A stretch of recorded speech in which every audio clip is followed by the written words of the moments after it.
Hello दोस्तों, नमस्कार। मैं रणजीत श्रीवास्तव आप सभी का इंडियन इंस्टीट्यूट के यूट्यूब चैनल पर स्वागत करता हूं। दोस्तों, आज हम लोग संस्कृत विषय का एक टॉपिक पढ़ेंगे जिसका नाम है प्रयत्न। चलिए पढ़ना प्रारंभ करते हैं। टॉपिक का नाम है प्रयत्न। अगर ये टॉपिक आपको पूरा अच्छे से समझना है तो इस वीडियो को अंत तक जरूर देख लीजिएगा। बहुत छोटा टॉपिक है, आसानी से समझ में आ जाएगा, बहुत ही आसान भी है। बशर्ते आप इस वीडियो को बस केवल अंत तक देख लीजिएगा, तैयार मैं करा दूंगा। ठीक है, निश्चित रूप से आपको तैयार हो जाएगा। आप लास्ट तक देख लीजिएगा, खुद ही आप कहोगे हाँ वास्तव में बहुत आसान टॉपिक था ये। ठीक है, चलिए पढ़ना प्रारंभ करते हैं। टॉपिक का नाम है प्रयत्न। सबसे पहले ये जानते हैं प्रयत्न होता क्या है, किसे कहते हैं प्रयत्न। किसी भी काम को करने के लिए किया गया प्रयास, किसी काम को करने के लिए किया गया प्रयास ही प्रयत्न कहलाता है। संस्कृत में प्रयत्न बेटा दो प्रकार के होते हैं। आपसे पूछा जाए संस्कृत में प्रयत्न कितने प्रकार का होता है, तो संस्कृत में प्रयत्न दो प्रकार के होते हैं। कौन कौन से दो प्रकार हैं, इसके पहले तो हम दो प्रकार समझ लेते हैं। एक होता है इसमें आभ्यंतर प्रयत्न। एक प्रयत्न कौन सा होता है, आभ्यंतर प्रयत्न। और दूसरा होता है इसमें बाह्य प्रयत्न। दूसरा कौन सा होता है, बाह्य प्रयत्न। तो इस प्रकार से दो प्रकार के प्रयत्न होते हैं, एक आभ्यंतर प्रयत्न और एक बाह्य प्रयत्न। दो प्रकार के आपके प्रयत्न होते हैं। ठीक, इसके बाद देखेंगे आभ्यंतर प्रयत्न कितने प्रकार का है, तो आभ्यंतर प्रयत्न 5 प्रकार के होते हैं, जबकि जो बाह्य प्रयत्न है ये 11 प्रकार के होते हैं। ठीक, आभ्यंतर प्रयत्न कितने प्रकार का होता है, 5 प्रकार का। बाह्य प्रयत्न कितने प्रकार का होता है, 11 प्रकार का। अब देखिएगा आभ्यंतर प्रयत्न 5 प्रकार के जो है वो कौन कौन से हैं, इनके तो पहले तो नाम जान लीजिएगा कि 5 वो कौन कौन से हैं जिन्हें आभ्यंतर प्रयत्न के नाम से जाना जाता है। तो एक होता है बेटा स्पृष्ट, स्पृष्ट स्पृष्ट आभ्यंतर प्रयत्न। दूसरा बनता है ईषत् स्पृष्ट, ईषत् स्पृष्ट, ईषत् स्पृष्ट। तीसरा होता है ईषत् विव्रत, ईषत् विव्रत, ईषत् विव्रत। चौथा होता है विव्रत और 5वां होता है संव्रत। तो इस प्रकार से ये 5 प्रकार के आभ्यंतर प्रयत्न होते हैं। ठीक है, अब इन 5 को एक एक करके समझते हैं। ठीक है, 5 के बारे में जानकारी प्राप्त करते हैं।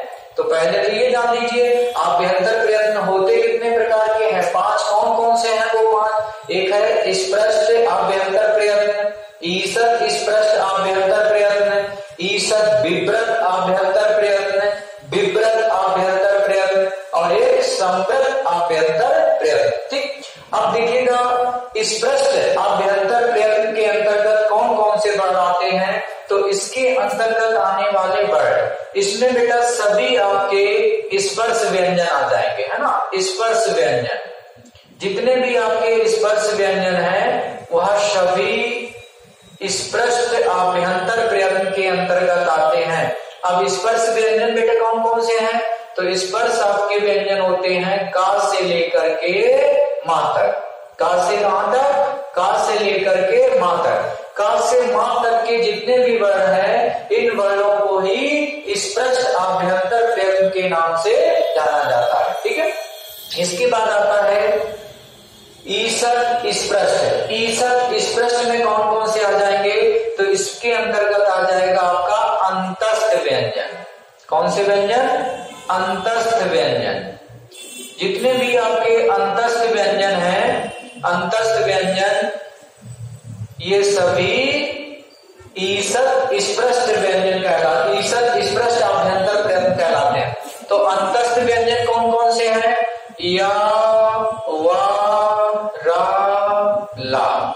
ठीक, या, वा, रा, ला, ये जो 4 वर्ण हैं इन 4 वर्णों को ही हम लोग अंतस्थ व्यंजन के नाम से जानते हैं। तो यही अंतस्थ व्यंजन ही ईषत् स्पृष्ट आभ्यंतर प्रयत्न कहलाते हैं। ठीक है, उम्मीद करते हैं आपको ये चीजें समझ में आ रही होंगी और अच्छे से समझने का प्रयास करिए तो जरूर समझ में आ जाएंगे। इसके बाद है ईसद बिभ्रत। ईसद बिभ्रत में कौन कौन से वर्ण आएंगे? तो इसमें बेटा ऊष्म व्यंजन आते हैं। कौन से व्यंजन?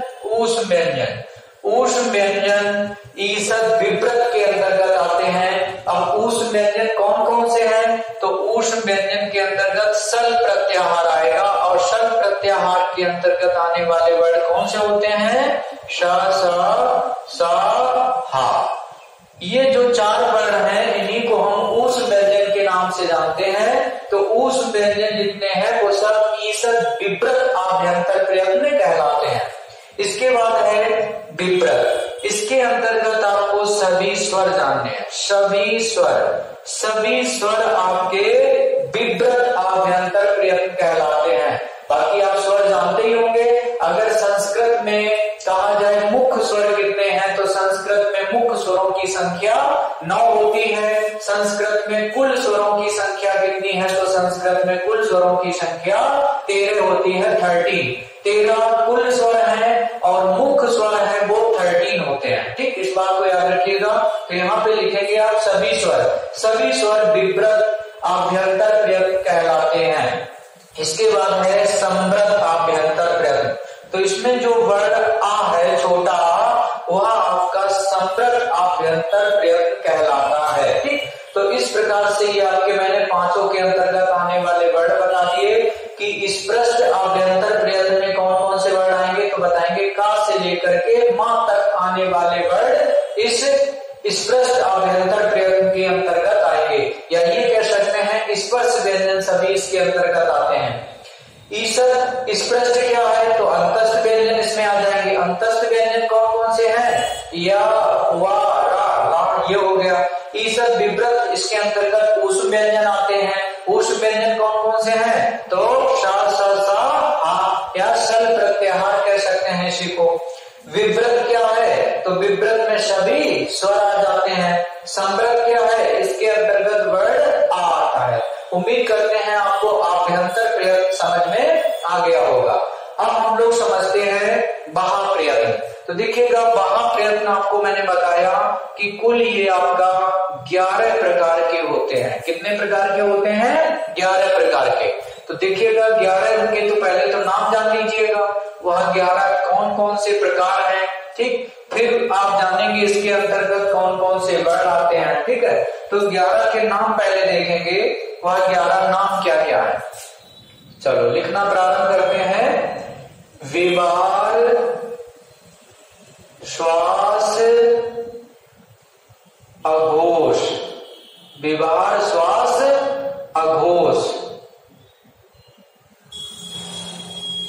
फिर है संवार, नाद, घोष। संवार, नाद, घोष। इसके बाद आप लिखेंगे अल्प प्राण, फिर महाप्राण, ठीक, अल्प प्राण, महाप्राण। कितना हो गया? यहां तक नंबर डाल लेते हैं। 1 2 3 4 5 6 7 8 है ना, 8 तक हो गया। इसके बाद 9 है ना, फिर 10, फिर 11, फिर आपका आ जाएगा अल्प प्राण हो गया, महाप्राण हो गया। इसके बाद आएगा उदात्त, अनुदात्त और स्वरित। इसके बाद आएगा उदात्त, अनुदात्त और 11 नंबर पे होता है स्वरित। उदात्त, अनुदात्त और स्वरित। तो इस प्रकार से 11 प्रकार के आपके बाह्य प्रयत्न होते हैं। आपसे पूछा जाए कि बाह्य प्रयत्न कितने प्रकार का होता है, तो बाह्य प्रयत्न 11 प्रकार का होता है। अब देखो इसमें ये जो फर्स्ट 3 है आपके, कौन कौन से? विवार, श्वास, अघोष। विवार, श्वास, अघोष। इसके अंतर्गत कौन कौन से वर्ण आएंगे? तो इसके अंतर्गत बेटा आपका खर प्रत्याहार आता है। खर प्रत्याहार, कौन सा प्रत्याहार याद रखना है? इसके अंतर्गत खर प्रत्याहार आएगा। अब खर प्रत्याहार के अंतर्गत वर्ण कितने आएंगे? तो इसके अंतर्गत 13 वर्ड आएंगे। आपको मैंने प्रत्याहार कैसे बनाए जाते हैं ये लास्ट वीडियो में समझाया था। तो यदि आपको प्रत्याहार बनाना नहीं आता है तो आप मेरे पिछले टॉपिक को पढ़ लीजिएगा, जिसमें हमने संस्कृत की वर्णमाला समझाई है, जहां पे मैश्वर सूत्र समझाए हैं, वहां पे प्रत्याहार का निर्माण करना मैंने सिखाया है। उस वीडियो को देख लीजिए। तो प्रत्याहार में कितने वर्ड आते हैं आप आराम से बना सकते हैं। तो यहाँ पे आप याद रखेंगे खर प्रत्याहार। अब खर प्रत्याहार के अंतर्गत कितने वर्ड आएंगे तो 13 वर्ड आते हैं। 13 जो वर्ड होते हैं उन्हें खर प्रत्याहार के नाम से जाना जाएगा, और वही 13 वर्ड विवाद, श्वास, अघोष तीनों के अंतर्गत आ जाएंगे। प्लस इसमें एक वर्ड और याद रखेंगे, एक वर्ड इसमें विसर्ग भी आता है। कौन सा वर्ड याद रखना है?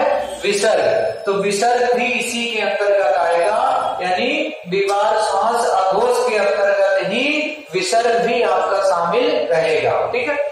इसके बाद इन तीन को एक साथ याद रखेंगे, संबार, नाद, घोष। इससे संबार, नाद, घोष के अंतर्गत हर्ष प्रत्याहार आता है। कौन सा प्रत्याहार आता है?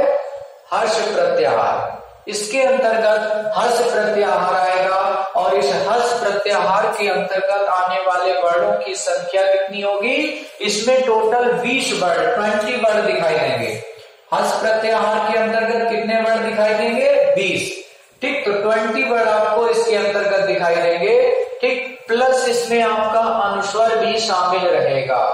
क्या शामिल रहेगा इसमें? अनुस्वर। अनुस्वर कौन सा वर्ड होता है? अंग वाला। विसर्ग कौन सा वर्ड होता है? आहा वाला। जो आहा होता है इसी को विसर्ग के नाम से जाना जाता है, और अनुस्वर जो है, अंग जो वर्ड होता है, इसको अनुस्वर के नाम से जाना जाता है। तो हर्ष प्रत्याहार के अंतर्गत वर्ड कितने आएंगे? 20 आएंगे। यह 20 वर्ड मिलकर के संबार, नाद, घोष का निर्माण करेंगे, यानी संबार, नाद, घोष के अंतर्गत 20 वर्ड आएंगे, जो कि हर्ष प्रत्याहार के अंतर्गत आने वाले वर्ड होंगे। उम्मीद करते हैं ये बात आपको समझ में आ गई होगी। इसके बाद आता है बेटा अल्प प्राण। अब देखिएगा अल्प प्राण में कौन कौन से वर्ड आते हैं। ठीक है, तो इसके लिए आप एक संख्या याद रखेंगे 135, यानी 135। इसका मतलब है प्रत्येक वर्ग का पहला वर्ड, ठीक, प्रत्येक वर्ग का तीसरा वर्ड, प्रत्येक वर्ग का पांचवा वर्ड। ये संख्या याद रखिएगा 135 है ना। 135 में वह सभी वर्ड आपके निकल के आ रहे हैं जो कि अल्प प्राण के अंतर्गत आएंगे। प्लस इसी में आपको याद रखना है अंतस्थ व्यंजन। अंतस्थ व्यंजन कौन कौन से हैं? या, वा, रा, ला। या, वा, रा, ला, ये भी आपके अल्प प्राण की श्रेणी में आते हैं। प्लस इसमें एक वर्ड और याद रखेंगे, द्विगुण का पहला वर्ड। द्विगुण का जो पहला वर्ड है, जो द्विगुण व्यंजन आपके दो होते हैं ना, द्विगुण या उच्छिष्ट या गौड़ व्यंजन के नाम से जाना जाता है। द्विगुण व्यंजनों की संख्या 2 होती है। ठीक है, द्विगुण व्यंजन कौन कौन से हैं? जो आप डा और ढा पढ़ते हैं, ठीक, इसी में नीचे बिंदु जब लगा दिया जाए तब इन्हें द्विगुण व्यंजन के नाम से जाना जाता है। तो ये 2 द्विगुण व्यंजन होते हैं। तो द्विगुण का जो पहला वाला वर्ड है वो अल्प प्राण के अंतर्गत आता है, इस बात को याद रखिएगा। इसके बाद आता है महाप्राण। अब देखिएगा महाप्राण कौन कौन से वर्ड हो जाएंगे। महाप्राण कौन कौन से वर्ड हैं इसको भी समझ लेते हैं। इधर वाला मिटा दे रहे हैं, आपने नोट कर लिया होगा है ना। अब देखो महाप्राण कौन कौन से हैं, इसके अंतर्गत कौन कौन से वर्ड आएंगे। तो इसमें संख्या याद रखनी है आपको 2 और 4 24 है ना। इसका मतलब है प्रत्येक वर्ग का दूसरा वर्ड, प्रत्येक वर्ग का चौथा वर्ड। तो दूसरा और चौथा वर्ड महाप्राण के अंतर्गत आता है। प्लस इसी में आपको याद रखना है ऊष्म व्यंजन। इसी में क्या याद रखना है? ऊष्म व्यंजन। अब ऊष्म व्यंजन कौन कौन से हैं? तो ऊष्म व्यंजन आपके 4 होते हैं। ये चारों वर्ण जो है आपके महाप्राण के अंतर्गत आएंगे। ये ऊष्म व्यंजन हो गए। प्लस इसी में द्विगुण का दूसरा वाला वर्ण भी याद रखेंगे। द्विगुण का जो दूसरा वाला वर्ण है ये भी महाप्राण के अंतर्गत आता है। ठीक है, तो अल्प प्राण हो गया, महाप्राण। अल्प प्राण महाप्राण दोनों महाप्रयत्न के अंतर्गत आते हैं। ठीक, इसके बाद है बेटा आपका उदात्त है ना। उदात्त, अनुदात्त, स्वरित, ये तीनों को एक साथ आप याद रखिएगा, सभी स्वर उदात्त अनुदात्त स्वरित के अंतर्गत आते हैं। सभी स्वर इसके अंतर्गत आ जाएंगे। अब जानो उदात्त क्या होता है। ये एक नया शब्द आपने सुना होगा, उदात्त अनुदात्त और स्वरित। जब कोई शब्द लिखा जाता है और उसमें किसी प्रकार का कोई मात्रा, कोई हलंत वगैरह जब नहीं लिखा जाता है, साधारण शब्द में कोई शब्द लिखा होता है, तब उसे हम उदात्त कहते हैं। जैसे एक शब्द आपने लिखा है राम, सिंपल सा सीधा आपने केवल राम लिख दिया है, तो ये उदात्त हो गया। ठीक, इसके बाद आपने एक शब्द लिखा है राम, और राम में ऐसे माँ में जब हलंत लगा दिया है, तब इसे अनुदात्त कहते हैं। अगर हलंत लगा दिया तब वह बन गया अनुदात्त। और जब स्वरित लिखते हैं तब इसे हम ऐसे कामा लगा देते हैं ऊपर। ठीक, ऐसे कामा, इन्वर्टेड कामा में जब कोई चीज लिखी जाती है तो उसे स्वरित कहते हैं। यहां से प्रश्न क्या आएगा, यहां से प्रश्न इस प्रकार से पूछा जाएगा, जैसे लिखा हुआ है राम, राम शब्द है, राम शब्द है। अब 4 ऑप्शन आपके सामने लिखे होंगे, 4 ऑप्शन आपको इस प्रकार से दे देगा, कह देगा राम शब्द है। अब ये उदात्त है कि अनुदात्त है, उदात्त अनुदात्त या स्वरित है, उदात्त है कि अनुदात्त है कि स्वरित है, या इनमें से कोई नहीं, इनमें से कोई नहीं, इनमें से कोई नहीं। ऐसे करके आपसे 4 ऑप्शन दिए जाएंगे। राम शब्द ऐसे लिखा होगा, राम शब्द है, उदात्त अनुदात्त स्वरित, इनमें से कोई नहीं। तो देखिए अभी मैंने क्या बताया, जब हलंत के साथ में कोई शब्द लगा हो, कोई शब्द लिखा हो, उसमें हलंत लगा हो, तो उसे अनुदात्त के नाम से जाना जाता है। तो यहाँ पे राम में आपने हलंत लगा है, देखिए, तो कौन सा हो जाएगा, अनुदात्त, अर्थात ऑप्शन बी आपका सही हो जाएगा। इस प्रकार से यहाँ से सवाल पूछा जाएगा उदात्त अनुदात्त और स्वरित से संबंधित। ठीक, तो उम्मीद करते हैं आपको ये लेक्चर अच्छे से समझ में आ गया होगा। ठीक, मैंने क्या पढ़ा है आज, प्रयत्न। प्रयत्न कितने प्रकार के होते हैं, 2 प्रकार के। कौन कौन से, आभ्यंतर प्रयत्न और एक महाप्रयत्न। आभ्यंतर प्रयत्न कितने प्रकार का होता है, 5। कौन कौन से 5 प्रकार होते हैं, स्पृष्ट, ईषद स्पृष्ट, ईषद विव्रत, विव्रत और संव्रत। इसके अंतर्गत कौन कौन से वर्ण आते हैं मैंने आपको भी समझा दिया है। महाप्रयत्न कितने प्रकार के होते हैं, 11 प्रकार के होते हैं। कौन कौन से 11 हैं, तो पहले तो 11 के नाम याद होने चाहिए। कौन से 11 बताए,